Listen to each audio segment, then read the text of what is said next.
आपल्या डोक्यात चाललेला विचारांचा गोंधळ कसा शांत करायचा, चला आज आपण हेच पाहणार आहोत. हे चक्र ओळखीचं वाटतंय का? दिवसभरात विचार कसे वाढत जातात, नाही का? सुरुवात होते ती फक्त एका विचाराने, अगदी साधा विचार. आणि मग काय, त्याला जोडून लगेच दुसरा विचार येतो. एक साखळीच तयार होते. आणि बघता बघता विचारांची अक्षरशः जत्राच भरते मनात. मग काय होतं?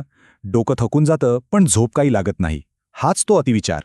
हे समजायला उपनिषदांमधलं एक रूपक खूप छान आहे. ते मनाची तुलना एका चंचल घोड्याशी करतं. अगदी भगवद्गीतेत म्हटल्याप्रमाणे आपलं मन आपलं मित्रही होऊ शकतं आणि शत्रूही. मग फरक कशात आहे? फक्त एका गोष्टीत, ती म्हणजे जागरूकता. जागरूक मन मित्र असतं. म्हणजे अतिविचार म्हणजे काय?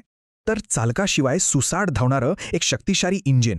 ही काही वैयक्तिक कमजोरी नाहीये, ही फक्त एक ऊर्जा आहे जिला दिशा मिळालेली नाहीये.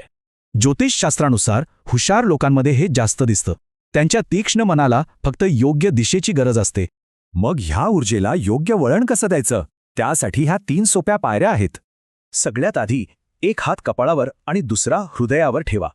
एक छोटासा शांत करणारा उपचार.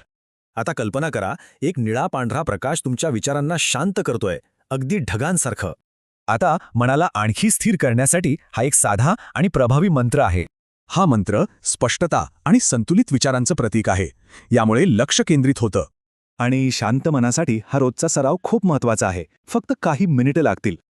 आणि लक्षात ठेवा, उपनिषदं सांगतात की शांततेतच खरी उत्तरं दडलेली असतात. एकदा का विचारांचं वादळ शांत झालं की स्पष्टता आपोआप येते. ती आतूनच येते.